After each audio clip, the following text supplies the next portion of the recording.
Hello, my loves. I'm Anita Manager, and welcome back to another episode of Sit and Simmer. We all may have our concerns and worries in life, but during the next 30 minutes, we're here to have a drink, a snack, and a good time. Now, before I go on, I mentioned it on the first episode of the week, and I forgot to mention it on the second one. If you would like to win an Anita Manager t-shirt, all you have to do is like and share the 3 videos from this week. Now, there will be another contest that we will be doing during the episode, and we'll have an instant winner, so make sure you pay attention. During this episode, in the finale of Harry Potter week, we will be making steak and kidney pie without the kidney and a polyjuice potion. If you would like to contribute to the production of Sip and Simmer, my Venmo is Mrs. Anita Manager, and all the proceeds do go to all of the drinks and the snacks that we make here together. Tonight, sadly, we do not have Sienna Rose joining us because she is taking a mental health night, because we all need that. Even when we're all home, we all need to take care of what's upstairs, because that is what's most important. We love her, we miss her, and we will see her back here on Sunday. Now, Anita Minute. In the conclusion of Harry Potter week, tonight we will be talking about the traits of a Ravenclaw. In the Sorting Hat song, he says, "You might belong in Ravenclaw if you've a ready mind, where those of wit and learning will always find their kind." You know, the Sorting Hat has a strong tongue because they're all tongue twisters. I have to read them super slow. Ravenclaws are known for their wisdom, cleverness, and wit, and they correspond with the element of air. Some of the best known Ravenclaws include Professor Fleetwick and the Charms teacher, and of course everyone's favorite, Luna Lovegood. Ravenclaws tend to be immensely curious about the world and pay close attention to the world around them as a source of knowledge. Most of them tend to be logical, rational, and have strong memories to hold on to all the things that they learn. While most Ravenclaws are known for being intelligent, these in the traditional sense, there are others who have proven that this isn't always the case. Some remember Gilderoy Lockhart, the author who lied about all of his accomplishments in the Chamber of Secrets.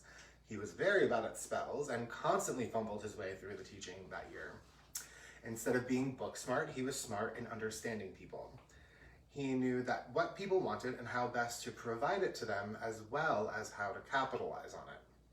He took it a little bit too far, but it doesn't change that he was good at what he wanted to accomplish.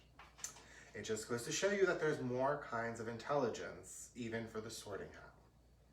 Where Ravenclaws fumble is in their social habits. Many Ravenclaws are focused on pursuing excellence and success, like good grades or a promotion, that they tune the rest of the world around them out. That can lead to many of them coming off as dismissive and condescending or just plain thoughtless. I might have to discuss what house Aaron thinks he's in. But put some of that brain power to work on remembering that people's goals matter too, and that your loved ones care whether you show up or not. And if you're dealing with a Ravenclaw, make sure they know how much you love their mind. And don't be surprised if they forget about a date or a birthday.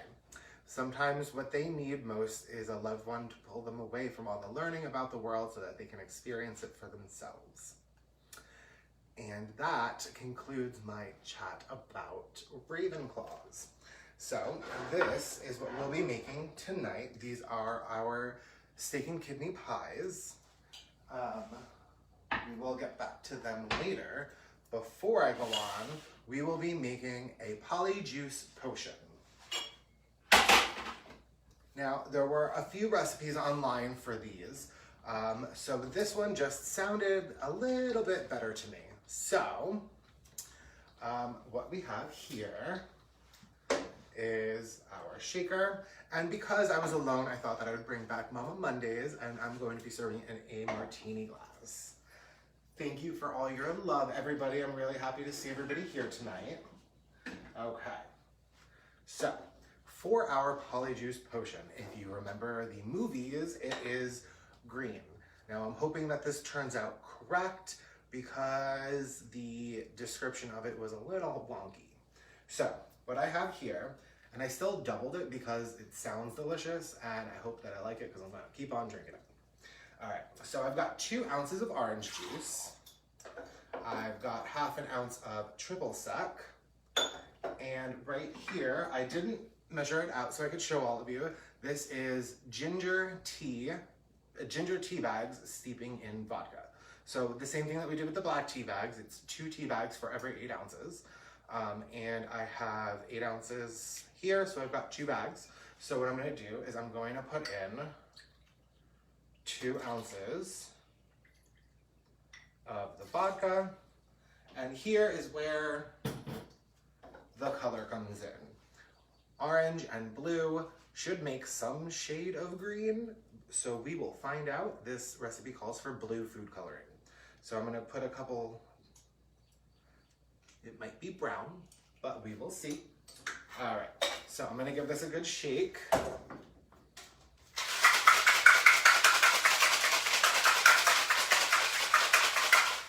All right, everybody cross your fingers for me. Oh, this is blue. It's dripping blue everywhere. At least I don't have to worry about getting in my dress. All right, so this is my polyjuice potion. And when I read that there was food coloring in it, I purposefully wore dark lips so that way it wouldn't stain my face. That's called thinking ahead. Okay, so I'm gonna give this a taste. Oh wow, the ginger actually isn't killed by the orange juice. This is delicious. I think my new favorite thing since I started the show is steeping tea bags in vodka because it gives it such a great flavor and you can do so many things with it. All right, so as you can see, I have everything set up a little bit differently here. So tonight we are going to be making the steak and kidney pie, excuse me, and it is our typical short crust crust. So I'm gonna get to that in a second. I'm going to start by preparing the inside of the pie, and then we'll jump back over and I will go over what I usually put in my short crust. See, and thank you, Max. See, it kind of, I'm not gonna lie, it doesn't match my dress at all, but it kind of has the essence of the polyjuice potion, so I'm gonna go with that. It is actually really good. All right. So, I have my heavy cast iron skillet here. You want to use something with a heavy base because you want it to maintain the heat, so that way we get a good brown on the steak as we go. So, what I'm gonna do here is while my pan is preheating, I have a big bowl. I have 700 grams of steak. I have 25 grams of flour. And now this is my part of the recipe because, like you've heard me say before, a lot of these old English recipes don't have a lot of flavor to them. So what I did was I have a teaspoon of garlic powder, a teaspoon of paprika, a teaspoon of thyme, and a teaspoon of parsley. And I'm just gonna mix that in with the meat as well. So that way we get a little bit of an updated flavor. And then all we're gonna do is we're just gonna toss this so that way it gets a nice good coating on the steak. What you wanna do is you wanna let your steak sit out on the counter and get to room temperature and have it on a paper towel so that way it's a little bit drier, so that way all this good stuff sticks to it. Okay, so while my pan is heating up, I'm gonna tell you about our contest for tonight. Tonight I will be asking 7 questions periodically throughout the evening because I thought, hey, it's Harry Potter week and you haven't really done anything except for Anita Minute that has to do with Harry Potter. So we have 7 pretty in-depth questions about Harry Potter. So what you have to do is the first person to answer, I have 3 people watching the chat room, so no cheating. The first person to answer the correct answer will get 1 point. And then at the end, you might win something if you have the most points. So tonight we're going to start with our first question. I'll wait for you all to get your brains going. You ready? Okay. What are the 3 Deathly Hallows? So that is 3. This is a 3-part answer. I need 1, 2, and 3. While you think and answer in the chat room, because Santa's not here, I can call it chat room. Okay.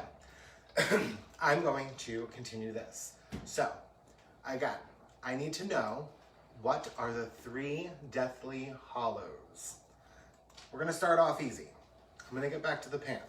In our pan here, I'm going to put in a tablespoon of butter and get a nice sizzle going.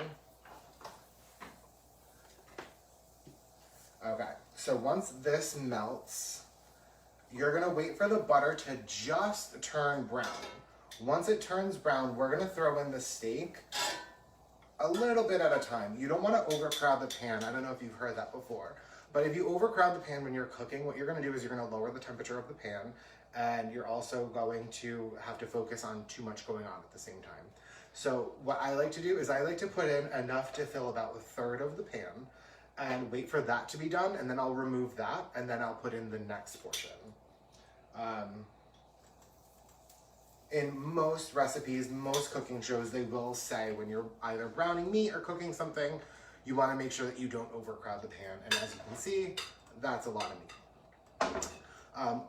Also, if you wanted to do this vegetarian, because short crust is vegetarian or even vegan, you can substitute your meat with beans or any other meat substitute, because this is really just a savory pie. So let's get back to the question, because my butter is not quite brown. The question was, what are the 3 Deathly Hallows? And we have a winner. For anybody who wasn't paying attention, the answer is the Invisibility Cloak, the Resurrection Stone, and the Elder Wand. So the first question was answered first by Keely. Congratulations, you have 1 point. All right, so I'll get back to the next question after I get my meat browning. So you want to just make sure that you get a good sizzle when you put it in the pan. Usually if I'm not sure, I'll just drop a piece in and here for a sizzle. If it doesn't sizzle, I'll pop it out really quick. Okay. So I've got a good amount going. And all we're really doing here is we are just browning the meat. We're not fully cooking it, so don't leave it on for too long. This is going to sit on your stove for like 2 hours until everything is all thick. So, my goodness, I almost forgot the word of the day. The word of the day is always the same word, and it is thick. Why? Because it comes up so much while you're cooking that you can't help but say it. So when I say the word thick, which is often, I take a drink, you take a drink, and we enjoy our evening just that much more. Okay, so, like I said, you want to make sure that you don't overcook the meat. Otherwise, it's going to be super, super gamey and chewy when you take it out of the oven, because after we brown it, we're going to put in beef stock, we're going to let that simmer, and then it's going to go into the oven. So you want to make sure that all we're doing is browning the outside to seal all the juices in. Okay. So these are getting nice and brown. So what I'm going to do now, while I flip these, is let's pop over and start our short crust pastry. So, as usual, like I say, you can do it the hard way or you can do it the easy way. I prefer the easy way. I've got my food processor here. I have 200 grams of flour, which is roughly a full cup. I've got kosher salt. I put in a little bit more than a pinch, so it should be roughly about half a teaspoon. And then I have 110 grams of butter, which is a full stick of butter minus like a sliver. All right. So you want to make sure all your ingredients are cold, and you're just going to pulse that until the butter breaks up. Okay. And then we're going to drop in 2 to 3 tablespoons of ice cold water. And then that's going to come together. And as usual, it doesn't get any easier than that. What you're going to do is you're going to take it out of the food processor and you are going to put it in the refrigerator for about 2 hours. Okay, so this chunk of steak is just about done. So I'm going to take it out and put it on the side. Okay. I didn't think this through, huh? I only have one bowl. Okay, so I'm gonna get the rest of my steak in, and I'll just put this back in here. Okay. I have another tablespoon of butter. I'm gonna drop that in so we don't get dry. Okay. So while that is melting and browning and getting delicious, we're gonna go on to question number 2. Now, this one is a lot easier. Don't get your hopes up because they get a lot harder. All right, I need everybody to pay attention because you're gonna want this prize. What is the good luck potion Harry wins from Professor Slughorn in the Half-Blood Prince? All right, so Harry wins a good luck potion from Professor Slughorn in the Half-Blood Prince. What is the good luck potion Harry wins from Professor Slughorn in the Half-Blood Prince? The first person to answer the correct answer gets a point.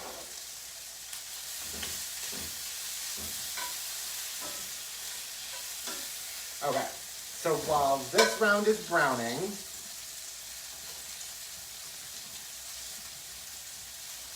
I am going to get the next pastry dish. So I'm going to show you how to make it in a large dish. If you want to make it in a small ramekin, you can do that also. These are more individual servings, and this is more for a group. So we are making steak and kidney pies. We are skipping the kidney because I'm not going to eat that. So what you're going to do is our short crust pastry is nice and cold. It's in the refrigerator.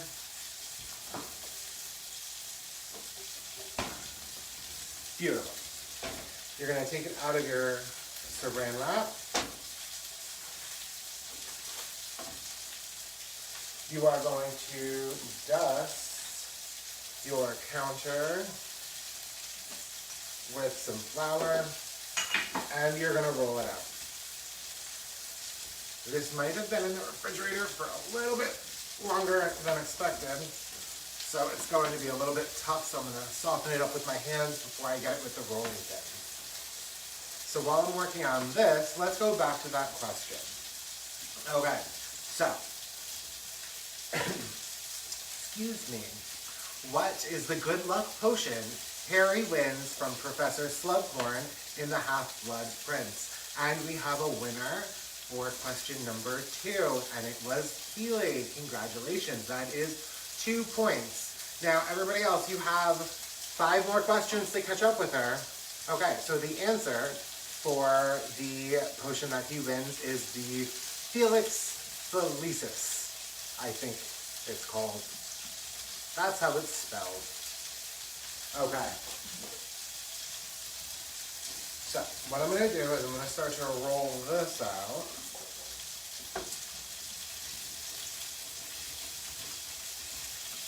And the spell means liquid luck, which I could use some of that.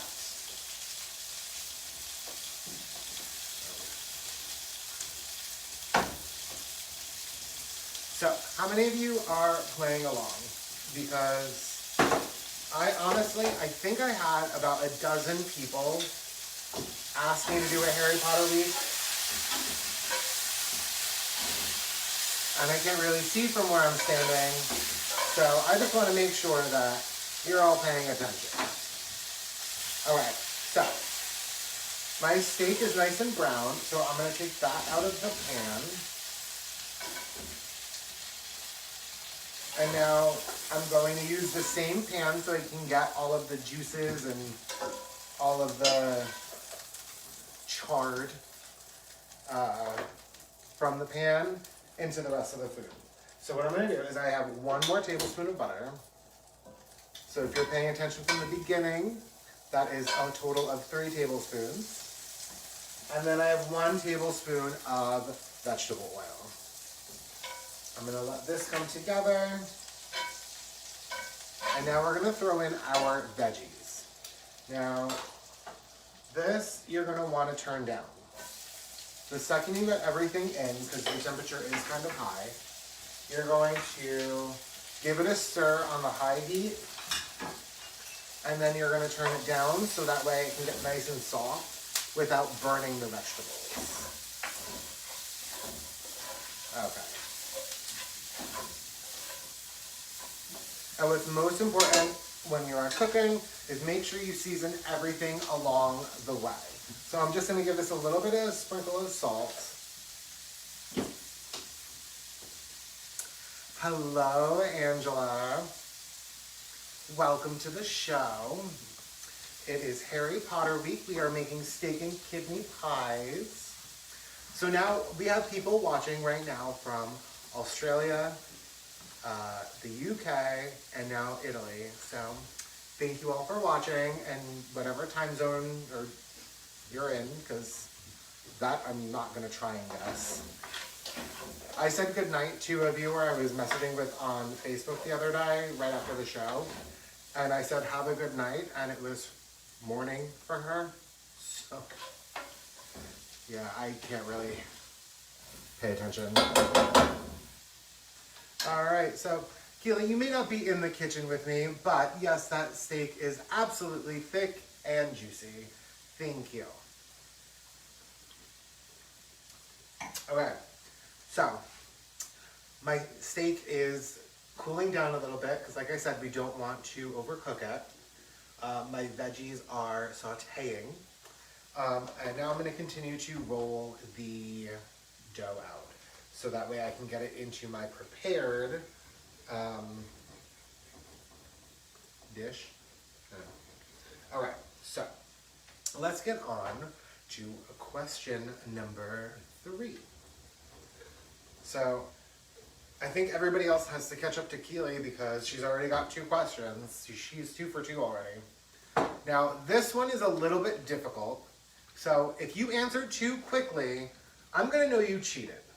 Okay, so throughout the episode tonight, we will be playing a game.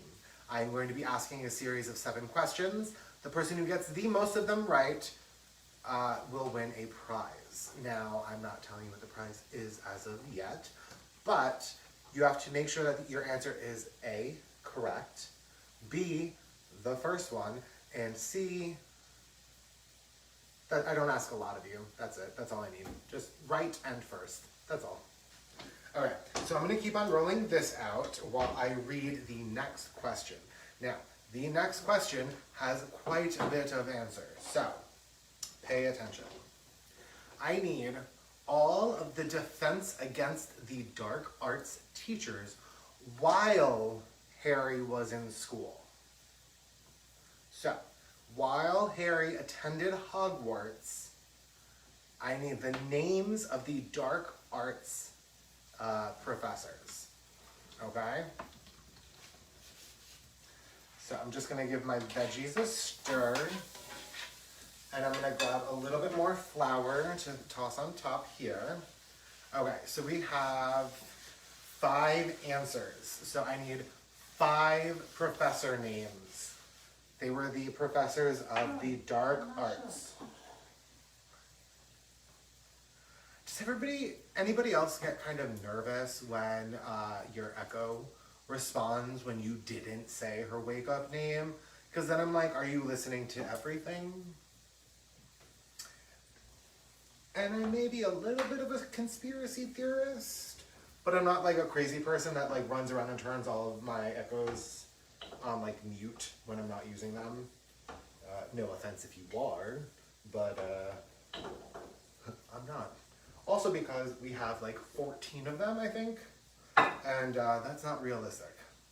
Okay, so this right here is getting nice and thin, and I am not going to have enough here for the top of my steak and kidney pie because I had to steal some of this dough to make the tops of my other one. So we are going to have an open face kidney pie.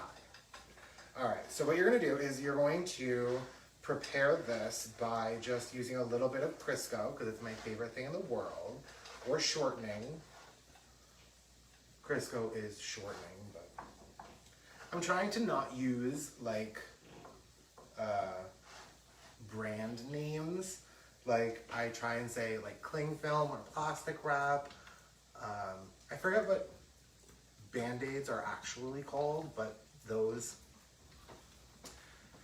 Okay, so I'm gonna read the question one more time before we jump back over here. And I'm gonna give you guys a little bit more time because I know this question is super, super hard because my husband is a super Harry Potter nerd. I asked him to come up with all these questions. This one is a little hard, so I'm gonna read it one more time. I need the name of all the defense against the dark arts teachers while Harry is in school. Because if you pay attention, he's not in school in the entire series. So, all right. So we have 5 answers and I will read them out to you because we have Max coming in with the correct answer. Well, he got close enough with 1 wrong, but I was going to do 3 out of 5 because this is a really hard question. And you got 4 out of 5, Max. Congratulations. That's really hard. Okay, so the names in this book, I can't. Okay. Quirinivorous Quirrell, Gilderoy Lockhart, Remus Lupin Bartimus Crouch Jr. My God. Okay. Dolores Umbridge, she's a bitch, okay? I don't curse on this show. She's a bitch. She's an awful person. Anyway, and Severus Snape. So, we have Keely in first place with 2 points, and we have Max in second place with 1 point. Now, before we go on, I am going to pop back over here. So now my veggies are nice and soft. So what I'm gonna do is I'm going to dump my steak back into the veggies. And then I'm gonna go in with 850 milliliters of beef stock. You can use, if you're going vegetarian or vegan, you can do veggie stock or any kind of stock. There's a big difference between stock and broth. Broth is like super, super light. Stock is super, super heavy. It's got a lot more flavor. It's got a lot more nutrients, and it's a lot like heavier flavor. So what I'm gonna do is I'm gonna pour that on top. Perfect. And now this is going to sit on your stove. I'm gonna turn the heat up, and the moment it starts to boil, you're going to turn it on to a medium setting, and you're gonna let it stew for about 2 hours.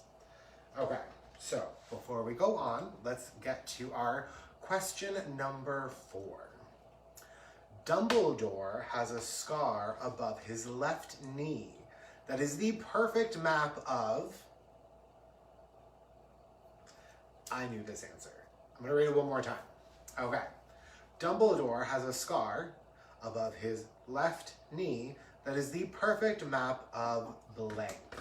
What is his scar the perfect map of? Okay, so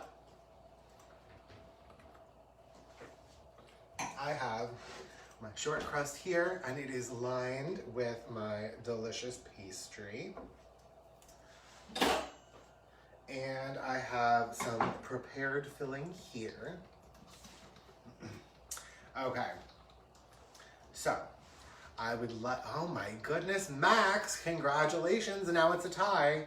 Okay, so we have Max who got the answer correct, and it is the London Underground, that's it, the London Underground, it's the subway system. Okay, so, since that one was super quick, let me jump on to the next question. Okay, And I think this one might be a tiebreaker. This is also a super easy question, so I'm not even gonna address this right now. Okay, ready? What is Nearly Headless Nick's full name? The first time we see him is in the dining hall or whatever it's called, and he comes up through the table and he pops his head out, or he pops out of the table and then he pulls his head off and somebody says his full name. What is Nearly Headless Nick's full name? I'll wait.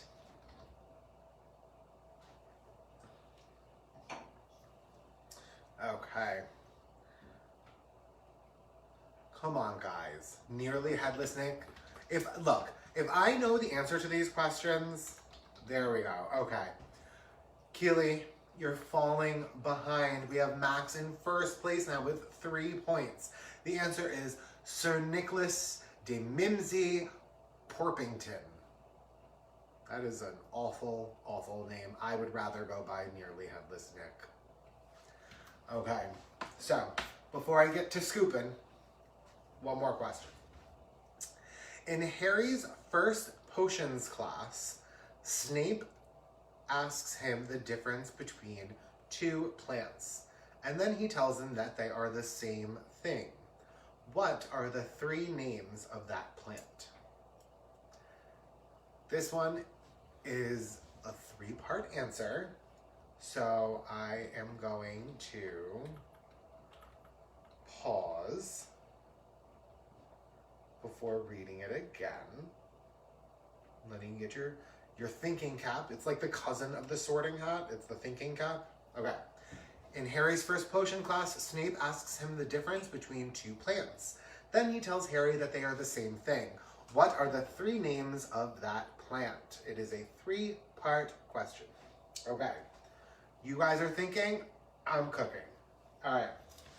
So here I have some prepared filling. So if you can see, in the one that is still cooking, it is literally like the consistency of water.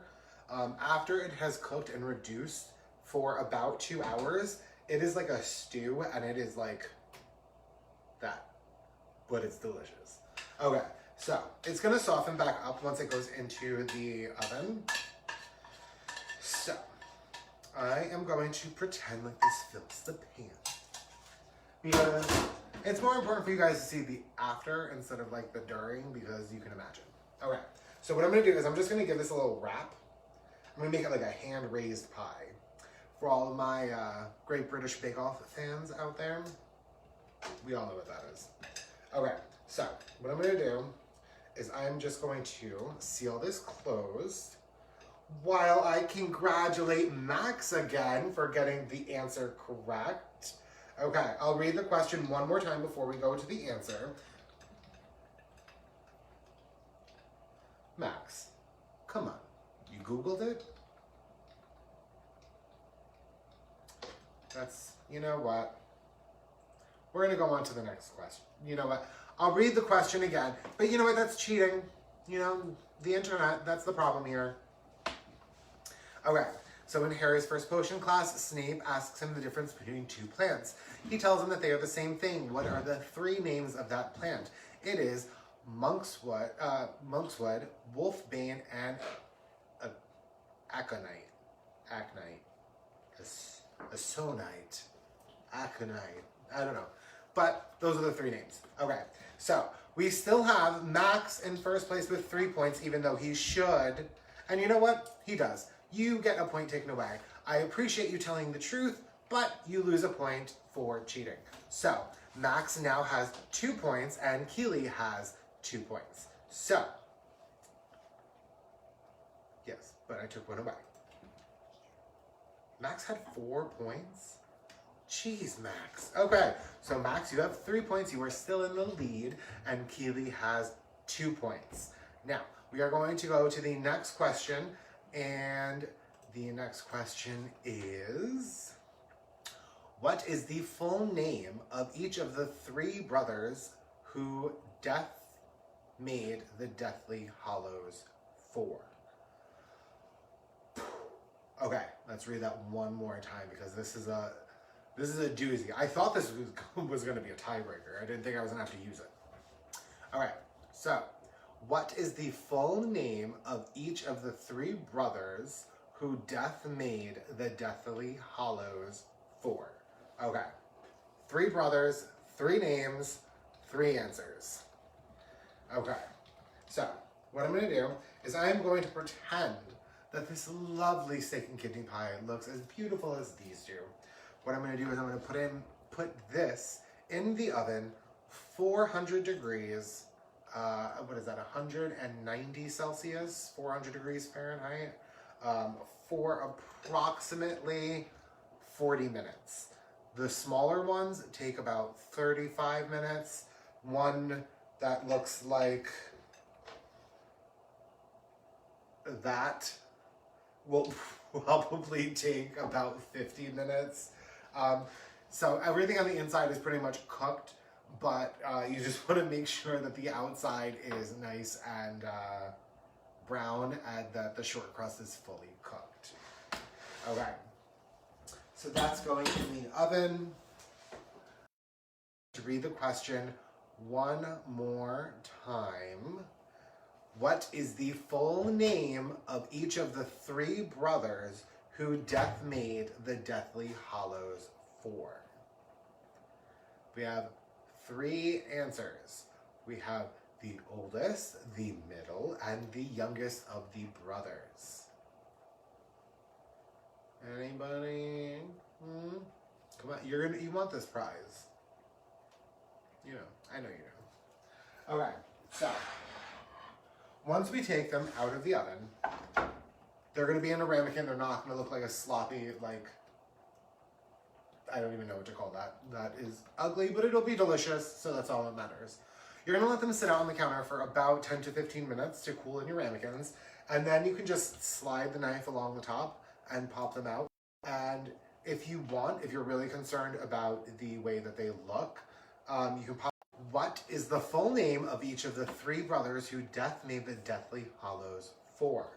We have Cadmus Peveril, we have Ignatius Peveril, and Antonich Peveril. You know, I forgot her name, the lady who wrote these books, but did you have to make the names that difficult? Anyway, we have a tie. We have Max with 3 points and Keely with 3 points. And because I love both of you so much, you both get a prize. I was really anticipating that the seventh one would be a tiebreaker for whatever Harry Potter nerd out there tried to outdo the other. But congratulations to both of you. If you send me a private message on Facebook and give me your t-shirt size, I will send you one of my personalized t-shirts. And I will get those in the mail as soon as possible. Again, I want to thank all of you for tuning in to Sip and Simmer. I want to thank all of you for watching the Harry Potter week, and I would love to thank all of you for participating in the contest to win another Anita Manager t-shirt. All you have to do is like and share each of the videos from this week. That is Sunday, Tuesday, and Thursday. We will be announcing the winner on Sunday. So that means that you have, today's Thursday, you have Friday, Saturday, and all day Sunday until 8 p.m. to like and share 3 videos. All right, guys, thank you so much for watching. I love all of you, and I am so happy that you tuned in. If you would like to contribute to the production of Sip and Simmer, my Venmo is Mrs. Anita Manager. And that is the conclusion of Harry Potter week. I love you all, and I will see you on Sunday. I'm Anita Manager, and you're amazing. Mwah.